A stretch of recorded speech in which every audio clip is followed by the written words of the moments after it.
होता है, खासकर प्रधानमंत्री फसल बीमा योजना जैसी योजनाओं के लिए, वो भी लगातार कम किया जा रहा है। इसमें यह भी कहा गया है इस रिपोर्ट के अंदर कि बीज के ऊपर, तमाम फसलों के बीजों के ऊपर किसान का अधिकार रहना चाहिए, उनका कॉर्पोरेट टेक ओवर नहीं होना चाहिए। और सबसे महत्वपूर्ण बात इसमें यह कही गई है कि प्रधानमंत्री फसल बीमा योजना में काफी सुधार की जरूरत है। हार्वेस्टिंग के बाद अगर मान लीजिए किसी किसान का नुकसान हो जाता है तो वो आज के दिन प्रधानमंत्री फसल बीमा योजना के तहत कवर नहीं किया जाता, लेकिन इस कमेटी ने अपनी रिपोर्ट में कहा है कि उसको भी कवर किया जाना चाहिए। और एक और महत्वपूर्ण बात जो कही गई है वो ये कही गई है कि कृषि उत्पादों के इंपोर्ट एक्सपोर्ट संबंधित जो भी पॉलिसीज बनाई जाए, आयात निर्यात संबंधित जो भी पॉलिसीज बनाई जाए, वो पॉलिसीज बनाने से पहले किसानों के साथ विस्तृत तौर पे चर्चा होनी चाहिए और CACP, commission on agriculture cost and prices जैसी एक संस्था बनाई जानी चाहिए जिसमें किसानों का रिप्रेजेंटेशन हो और किसानों से बात करने के बाद ही इंपोर्ट और एक्सपोर्ट संबंधित पॉलिसीज बनाई जाएं। ये मेन बातें इसमें कही गई हैं। एक और जो मुख्य बात जो इसमें कही गई है वो ये है कि जो खेती और मजदूर है हमारे देश के, वो उनका एक अहम योगदान है खेती के अंदर, कृषि के अंदर। उनके लिए नेशनल कमीशन बनाया जाए, national commission for minimum living wages. हर व्यक्ति को जीवन जीने का अधिकार हमारा संविधान देता है, तो उसी की तर्ज पे भाई न्यूनतम इतना वेज तो एक खेती और मजदूर को मिलेगा ही, इसके लिए एक नेशनल कमीशन बनाया जाना चाहिए।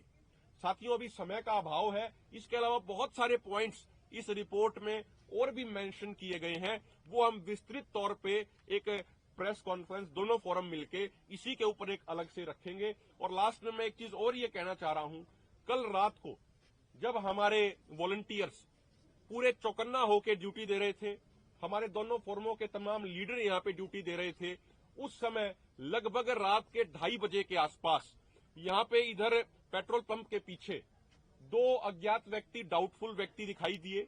उसके बाद जब हमारी टीमों ने उनको देखा तो वो वहां से भाग गए। कुछ दूरी तक हमारे वॉलंटियर्स भी उनके पीछे गए, लेकिन वो आगे जा चुके थे। तो हम ये एक प्रशासन को, सरकार को, केंद्र सरकार को, राज्य सरकारों को एक ये निवेदन करना चाह रहे हैं कि किसी भी तरीके की घुसपैठ करने का प्रयास हमारे मोर्चे के अंदर ना कराया जाए। हमारे वॉलंटियर्स पूरे तरीके से सजग हैं, पूरे तरीके से एक्टिव हैं और दिन प्रतिदिन हमारी ड्यूटियां वॉलंटियर्स की बढ़ाई जा रही हैं। और हम तमाम किसानों का, खासकर पंजाब हरियाणा के जो किसान हैं जो अपने अपने गांव से लगातार लंगर की सेवा लेके आ रहे हैं, उनका भी हम विशेष तौर पे धन्यवाद करते हैं। और हरियाणा के किसानों का भी यहाँ पे संख्या लगातार बढ़ती जा रही है। इसके अलावा जो अन्य सामाजिक संस्थाएं हैं जो यहाँ पे सहयोग कर रही हैं दोनों फोरमों की तरफ से, उनका भी हम विशेष तौर पे धन्यवाद करते हैं। और मैं अंत में निवेदन करूंगा, आदरणीय सुरजीत सिंह फूल जी हैं, वो एक बार इधर आ जाएं, उसके बाद फिर हम सवाल जवाब करेंगे। आदरणीय सुरजीत सिंह फूल जी। तो मैं ਤੁਹਾਡੇ ਸਾਹਮਣੇ ਇੱਕ ਅੱਜ ਜੋ ਸਾਨੂੰ ਸਰਦਾਰ ਜਗਦੀਸ਼ ਸਿੰਘ ਡੱਲੇਵਾਲ ਜੀ ਦਾ ਅਹਿਮ ਮੈਸੇਜ ਮਿਲਿਆ ਕਾਕਾ ਸਿੰਘ ਕੋੜਾ ਰਾਹੀਂ, ਇਹਦੇ 'ਚ ਉਹਨਾਂ ਨੇ ਕਿਹਾ ਵੀ ਇਹ ਪਬਲਿਕ ਹੋਣਾ ਚਾਹੀਦਾ, ਉਹੀ ਸਾਂਝਾ ਕਰੂੰਗਾ। ਉਹਨਾਂ ਨੇ ਕਿਹਾ ਵੀ ਕਾਕਾ ਸਿੰਘ ਮੈਨੂੰ ਤੁਸੀਂ ਪੋਲੀਟੀਕਲ ਮੌਤ ਨਾ ਮਾਰ ਦਿਓ ਕਿਤੇ। ਪੋਲੀਟੀਕਲ ਮੌਤ ਦਾ ਭਾਵ ਇਹ ਸੀ ਵੀ ਮੈਨੂੰ ਚਕਾਤਾ ਜੇ ਮੈਨੂੰ ਤੁਹਾਡੀ ਕਿਸੇ ਕਮੀ ਕਾਰਨ ਪੁਲਿਸ ਮੈਨੂੰ, ਹਕੂਮਤ ਮੈਨੂੰ ਚੱਕਣ 'ਚ ਕਾਮਯਾਬ ਹੋ ਗਈ, ਤਾਂ ਲੋਕਾਂ ਨੇ ਇਹੀ ਕਹਿਣਾ ਵੀ ਇਹ ਇਹਨਾਂ ਨੇ ਮਿਲ ਮਿਲਾ ਕੇ ਸਾਰਾ ਇਹ ਡਰਾਮਾ ਰਚਿਆ। ਜੇ ਇਹ ਕੁਝ ਹੋ ਗਿਆ ਤਾਂ ਸਮਝ ਲਓ ਉਦੋਂ ਬਾਅਦ ਉਹਨਾਂ ਨੇ ਕੀ ਕਰਨਾ, ਮੈਨੂੰ ਹਸਪਤਾਲ 'ਚ ਜਾ ਕੇ ਡ੍ਰਿਪਾਂ ਲਾ ਦੇਣੀਆਂ ਨੇ। ਉਹੀ ਬਾਪੂ ਸੂਰਤ ਸਿੰਘ ਵਾਲਾ ਹਾਲ ਮੇਰਾ ਉਹਨਾਂ ਨੇ ਕਰ ਦੇਣਾ, ਨਾ ਜਿਉਂਦਿਆਂ 'ਚ ਨਾ ਮਰਿਆਂ 'ਚ। ਇਸ ਕਰਕੇ ਉਹਨਾਂ ਨੇ ਸਪੈਸ਼ਲੀ ਕਿਹਾ ਵੀ ਆਪਣੀ ਚੌਕਸੀ, ਆਪਣੀ ਪਹਿਰੇਦਾਰੀ, ਆਪਣੀ ਜਿਹੜੀ ਵਲੰਟੀਅਰ ਫੋਰਸ ਹੈ ਇਹ ਤਾਇਨਾਤ ਕਰ ਦਿਓ। ਇਹੋ ਜੀ ਕੋਈ ਗੱਲ ਨਾ ਹੋ ਜੇ ਵੀ ਉਹ ਮੈਨੂੰ ਇੱਥੋਂ ਜ਼ਬਰਦਸਤੀ ਚੱਕਣ 'ਚ ਕਾਮਯਾਬ ਹੋ ਜਾਣ। ਤਾਂ ਉਹਨਾਂ ਨੂੰ ਅਸੀਂ, ਕਾਕਾ ਸਿੰਘ ਕਹਿੰਦਾ ਵੀ ਉਹਦੇ ਕਹਿਤਾ ਸੀਗਾ ਵੀ ਤੁਹਾਨੂੰ ਵਾਇਰਲ ਵੀ ਕਰ ਦਿਆਂਗੇ, ਪਰ ਤੁਸੀਂ ਇਹ ਫਿਕਰ ਕੱਢ ਦਿਓ 25-26 ਦੀ ਰਾਤ ਨੂੰ ਜੋ ਕੁਝ ਹੋਇਆ ਉਹ ਹੁਣ ਹਾਲਤ ਨਹੀਂ। ਕੋਈ ਵੀ ਤਾਕਤ ਹੈ ਜਿਹੜੀ ਦੁਨੀਆ ਦੀ ਇਹ ਜੁਰਤ ਨਹੀਂ ਕਰੂਗੀ। ਜੇ ਉਹ ਜ਼ਬਰਦਸਤੀ ਕਰਨ ਦੀ ਕੋਸ਼ਿਸ਼ ਕਰੂਗੀ ਤਾਂ ਕੱਲ ਵੀ ਅਸੀਂ ਕਿਹਾ ਸੀਗਾ ਵੀ ਉਹ ਐ ਨਹੀਂ ਫਿਰ ਵੀ ਪੋਲੇ ਪੈਰੀ ਹੋ ਜਾਊਗਾ। ਪੂਰੀ ਇੱਥੇ ਕਹਿਣ ਦਾ ਭਾਵ ਟੱਕਰ ਹੋਊਗੀ ਦੋਨਾਂ ਧਿਰਾਂ ਦੇ ਜਿਹੜੀਆਂ ਜਾਨਾਂ ਕੈਜੂਅਲਟੀਆਂ ਹੋਣਗੀਆਂ, ਇਹ ਸਰਕਾਰ ਕੰਨ ਤੇ ਲਿਖਿਆ ਪੜ੍ਹ ਲੇ, ਇਹ ਤੁਸੀਂ ਬੇਫਿਕਰ ਹੋ ਜਾਓ, ਅਸੀਂ ਨਹੀਂ ਕਰਨ ਦੇਵਾਂਗੇ। ਇਹ ਉਹਨਾਂ ਨੇ ਸਾਨੂੰ ਮੈਸੇਜ ਦਿੱਤਾ ਸੀਗਾ ਤੇ ਸ਼ੇਅਰ ਕਰਨ ਨੂੰ ਅਸੀਂ ਤੁਹਾਡੇ ਮਾਧਿਅਮ ਰਾਹੀਂ ਸਾਰੀ ਕਾਕਾ ਸਿੰਘ ਕੋਰੜਾ ਨੇ ਉੱਥੇ ਸਟੇਜ ਤੋਂ ਵੀ ਅਨਾਉਂਸ ਕਰਤਾ। ਤੁਹਾਡੇ ਮਾਧਿਅਮ ਰਾਹੀਂ ਅਸੀਂ ਸਾਰੇ ਉਹਨਾਂ ਦਾ ਮੈਸੇਜ ਅੱਜ ਉਹ ਪਬਲਿਕ ਨੂੰ ਵਾਇਰਲ करना चाहते हैं। धन्यवाद। और जो अमरजीत सिंह राणा जी ने जो बात कही थी पंजाबी भाषा में भी, उसको एक बार रिपीट हम कर दे रहे हैं। जो दोनों फोरमों ने जो कार्यक्रम तय किए हैं, 24 तारीख को 24 दिसंबर को शाम को 5:30 बजे देश भर में पंजाब के अलावा तमाम राज्यों में कैंडल मार्च किए जाएंगे। डल्लेवाल साहब के पोस्टर लेके, वो पोस्टर भी दोनों फोरम अभी उसको रिलीज कर देंगे। वो कॉलेजों में, खासकर हम प्रार्थना करते हैं कॉलेजों में, यूनिवर्सिटियों में, शहरों में, गांवों में, तहसील स्तर पे, जिले स्तर पे, तमाम जगहों पे अधिक से अधिक किए जाएं, क्योंकि सरदार जगजीत सिंह डल्लेवाल जी आज पूरे देश को बचाने की लड़ाई लड़ रहे हैं, किसानों को बचाने की लड़ाई लड़ रहे हैं और अगली पीढ़ी को बचाने की लड़ाई लड़ रहे हैं। इसके बाद 26 तारीख को सुबह 10 बजे से लेकर 4 बजे तक देश भर में, पंजाब के अलावा बाकी राज्यों में सुबह 10 बजे से लेकर 4 बजे तक भूख हड़ताल, सांकेतिक भूख हड़ताल करी जाएंगी सरदार जगजीत सिंह डल्लेवाल जी के समर्थन में।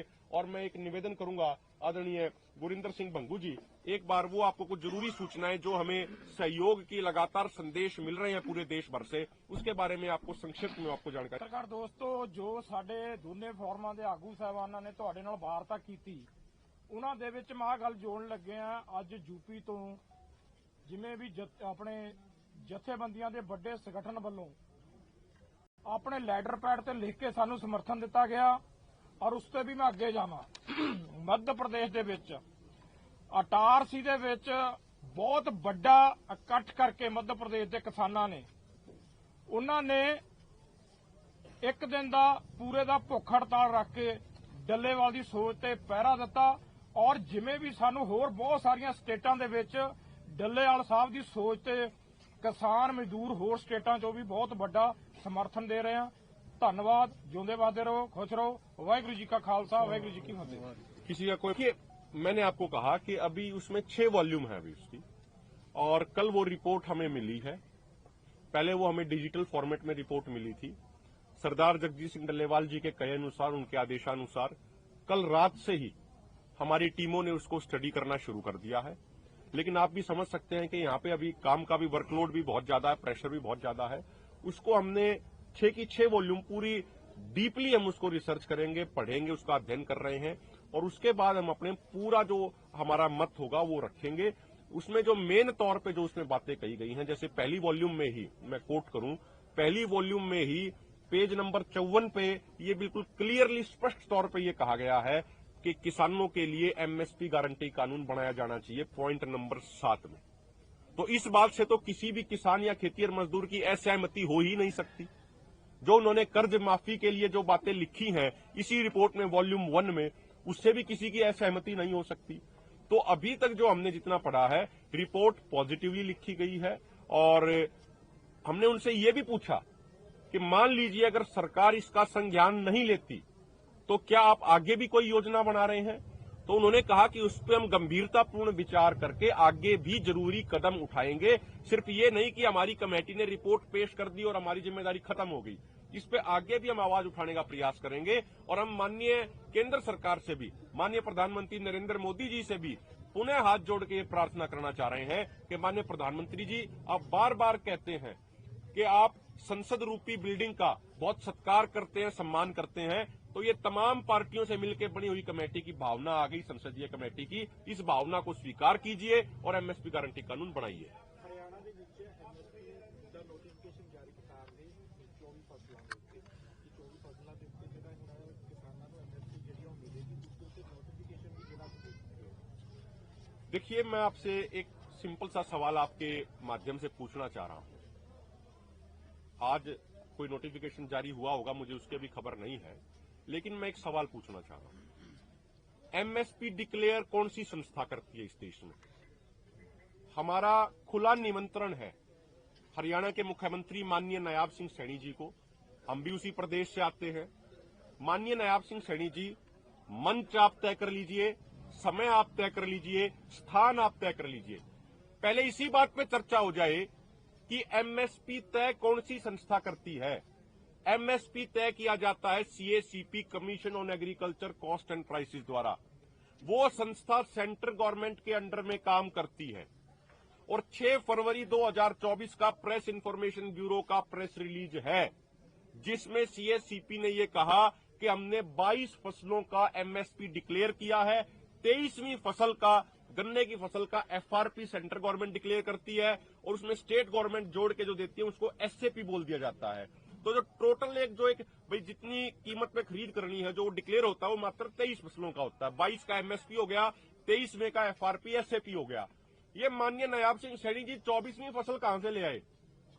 किसी भी स्टेट गवर्नमेंट के पास, चाहे पंजाब सरकार हो चाहे हरियाणा सरकार हो, किसी भी स्टेट गवर्नमेंट के पास ये पावर ही नहीं है कि वो किसी फसल का अपनी तरफ से कोई एमएसपी डिक्लेयर कर दे। एक बात। दूसरी बात, हम लगातार हरियाणा में देख रहे हैं, अभी पिछले सीजन में 5450 रुपया सरसों का एमएसपी था। सरसों बिकी कितने रुपए में? 4,4546 रुपया क्विंटल। अभी धान की खरीदी को लेके जो पीआरजीडी की जो एमएसपी पे खरीद करनी थी, पहले कहा 23 सितंबर से खरीदेंगे, फिर कहा 27 सितंबर से खरीदेंगे, फिर कहा 1 अक्टूबर से खरीदेंगे और 9 अक्टूबर के बाद ठीक ठाक तरीके से खरीद शुरू हुई। और हरियाणा में ऐसे हजारों किसान मौजूद हैं जिनका 2320 रुपया जो गवर्नमेंट द्वारा डिक्लेयर्ड एमएसपी था उससे नीचे बिका है। 200 रुपया, 300 रुपया, 400 रुपया। हम आगे जाएंगे, ऐसे 5 किलोमीटर दूर गढ़ी की मंडी आ जाती है, वहीं पे जाके हम पता कर लें क्या जमीनी हकीकत है। तो जो माननीय नायाब सिंह सैनी जी कह रहे हैं, भारतीय जनता पार्टी की सरकार कह रही है, ये बातें जमीनी सत्य से कोसों दूर हैं और इसके लिए अगर वो खुली बहस करना चाहते हैं तो दोनों फोरम उसके लिए तैयार हैं। एक इसमें ऐड करनी ਚਾਹੁੰਦੇ ਹਾਂ ਅਸੀਂ, ਜਿਹੜੀ ਘੋੜ ਸਾਹਿਬ ਨੇ ਗੱਲ ਕੀਤੀ ਹੈ, ਤੁਸੀਂ ਸਵਾਲ ਕੀਤਾ, ਤੁਸੀਂ ਪੰਜਾਬ 'ਚ ਦੇਖਿਆ ਹੋਣਾ, ਖਰੜ ਤੋਂ ਵਿਧਾਇਕ ਸੀ ਜਿਹੜੀ, ਉਹਨਾਂ ਨੇ 5 ਮਿੰਟ 'ਚ 23 ਫਸਲਾਂ ਤੇ ਐਮਐਸਪੀ ਦੇ ਦਿੱਤੀ ਸੀ ਤੇ ਅੱਜ ਉਹੀ ਐਮਐਸਪੀ ਦੀ ਲੜਾਈ ਲੜਨੇ। ਅੱਜ ਪੰਜਾਬ ਗਵਰਨਮੈਂਟ ਕੀ ਕਹਿੰਦੀ ਆ, ਵਿਧਾਨ ਸਭਾ 'ਚ ਵੀ ਰੌਲਾ ਪਾਉਂਦੀ ਆ, ਕੀ ਕਹਿੰਦੀ ਆ, एमएसपी ਜਿਹੜੀ ਦੇਣੀ ਆ ਉਹ ਸੈਂਟਰ ਨੇ ਦੇਣੀ। ਮੇਰਾ ਹੀ ਸਵਾਲ ਸੀ। ठीक है सर। ਇੱਕ ਮੀਟਿੰਗ ਹੋਈ ਸੀ ਕੱਲ ਐਸਕੇਐਮ ਹੋਈ ਸੀ, ਉਹ ਮੀਟਿੰਗ ਨੂੰ ਲੈ ਕੇ ਫਿਰ ਕੀ ਹੁਣ ਅਗਲੀ ਮੀਟਿੰਗ ਕਦੋਂ ਹੋ ਰਹੀ ਹੈ? ਤੁਹਾਡੀ ਮੀਟਿੰਗ ਹੋਈ ਹੈ ਕਿਉਂਕਿ ਐਸਕੇਐਮ ਨੇ 24 ਤਰੀਕ ਨੂੰ ਮੀਟਿੰਗ रखी है, ਉਸ ਤੋਂ ਬਾਅਦ ਕਹਿ ਰਹੇ ਕਿ पॉजिटिव माहौल मीटिंग हुई है। देखिए, हमारे साथी उस मीटिंग में गए थे और हमारे वो साथी पूरी विस्तृत रिपोर्ट अभी देंगे। उसके बाद हम दोनों फोरम उस पर डिस्कशन करेंगे और हमेशा हमारे दोनों फोरम देश लेवल पे, पूरे राष्ट्रीय स्तर पे किसानों की एकजुटता के, किसानों की एकता के हमेशा हिमायती रहे थे, रहे हैं और आगे भी रहेंगे। अभी पूरी विस्तृत चर्चा होगी, उसके बाद हम आपको अवगत करा देंगे। सर उम्मीद है इकट्ठे होने की जथेबंदियां की? मैं कह रहा हूं कि पूरे देश के किसानों की एकजुटता के हम पक्ष में हैं। हम चाहते हैं कि पूरे देश के किसानों की एकता हो। और अब देखो, यूपी से भी अभी साथी आए हैं, मध्य प्रदेश में भी कल बड़े बड़े कार्यक्रम हुए हैं, कर्नाटक, तमिलनाडु में चल रहे हैं। तो पूरे समाज की दुआओं से, परमात्मा वाहिगुरु की कृपा से पूरे देश का किसान जल्दी ही एकजुट होगा। ठीक है, बहुत बहुत धन्यवाद। अभिमन्यु जी, आज 27वां दिन है एमरजेंसी में बैठे हैं डल्लेवाल जी, उनकी सेहत कैसा है? देखिए, आज सरदार जगजीत सिंह डल्लेवाल जी पिछले 2 दिनों की तरह आज भी वो अपनी ट्रॉली से बाहर नहीं आए, क्योंकि डॉक्टरों के कहे अनुसार उनकी स्थिति बहुत सीरियस है और शारीरिक तौर पे वो बहुत ज्यादा कमजोर महसूस कर रहे हैं। 27 दिन हो गए हैं उनके आमरण अनशन को और वो ज्यादा आज किसी से मिले भी नहीं है। पूरी रात वो सो नहीं पाते हैं, दिन में भी सही से सो नहीं पाते हैं। तो इसीलिए उनकी स्थिति लगातार बिगड़ती जा रही है, इसीलिए आज वो बाहर नहीं आए। लेकिन हौसला उनका पूरे तरीके से बुलंद है। और इसके अलावा अभी हमने अगले कुछ कार्यक्रम दिए हैं, दोनों फोरमों ने विचार करके 24 तारीख को देश भर में यूनिवर्सिटियों में, कॉलेजों में, जिला स्तर पे, गांव के स्तर पे, तहसील स्तर पे बड़े बड़े कैंडल मार्च निकाले जाएंगे डल्लेवाल साहब के आमरण अनशन के समर्थन में। उसके अलावा 26 तारीख को देश भर में जिला और तहसील लेवल पे 10 बजे से लेकर 4 बजे तक भूख हड़ताल करी जाएंगी किसान, जिसमें बड़ी संख्या में शामिल होंगे डल्लेवाल साहब के आमरण अनशन के समर्थन में। इन कार्यक्रमों को अभी पंजाब में नहीं किया जाएगा, क्योंकि पंजाब के जो ज्यादातर किसान हैं उनका ध्यान मोर्चों की तरफ है और अभी जो शहीदी सप्ताह चल रहा है पंजाब में, वहां भी बड़ी संख्या में लोग जाते हैं सत्कार के तौर पे, सम्मान के तौर पे। तो ये अभी हमने तय किया है। कोई प्रपोजल गवर्नमेंट कल चन्नी साहब आए थे, उन्होंने अपना रिपोर्ट सबमिट किया है? देखिए, चरणजीत सिंह चन्नी जी जो आए थे, वो जो पार्लियामेंट की जो कमेटी है कृषि के ऊपर, खेती के ऊपर, परमानेंट कमेटी है, उसके चेयरमैन होने के नाते वो अपनी ये रिपोर्ट हमें सौंप के गए थे। ये रिपोर्ट पूरी 6 वॉल्यूम इसकी जो है लगभग 550 पेजों में है ये। तो ये सौंप के गए थे और उन्होंने सरदार जगजीत सिंह डल्लेवाल जी से मुलाकात करी और कहा कि भाई हमने जो सर्वदलीय जो हमारी कमेटी थी उसने सर्वसम्मति से पास करते हुए एमएसपी गारंटी कानून बनाने की सिफारिश करी है और एक भी सांसद ने किसी ने असहमति अपनी दर्ज नहीं कराई है। उसमें और भी बहुत सारी बातें इसमें लिखी है, अभी हमने स्टार्टिंग में उसको पढ़ा है, आने वाले समय में डिटेल स्टडी भी हमारी टीम अभी करेगी। तो इसमें जैसे कुछ बातें ये भी हैं कि इंपोर्ट एक्सपोर्ट संबंधित जो भी पॉलिसीज बनाई जाए एग्रीकल्चर प्रोडक्ट से संबंधित, उसके बारे में पहले किसानों से भी चर्चा करी जाए और सीएसीपी की तरह एक ऐसी संस्था बनाई जाए जो इंपोर्ट एक्सपोर्ट को जो तय करे।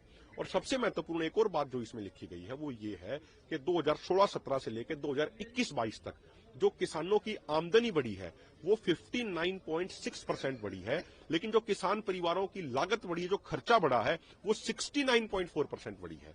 यानी जो खर्चा बढ़ रहा है वो ज्यादा तेजी से बढ़ रहा है, आमदनी है वो कम तेजी से बढ़ रही है। और यही बात सरदार जगजीत सिंह डल्लेवाल जी ने कुछ दिन पहले मंच से जब वो आखिरी बार बोले थे तो माननीय गृह मंत्री जी को संबोधित करते हुए कही थी। तो हमारी इस बात पे, डल्लेवाल साहब की इस बात पे इस सर्वदलीय कमेटी ने भी अपनी मोहर लगा दी है। ओके।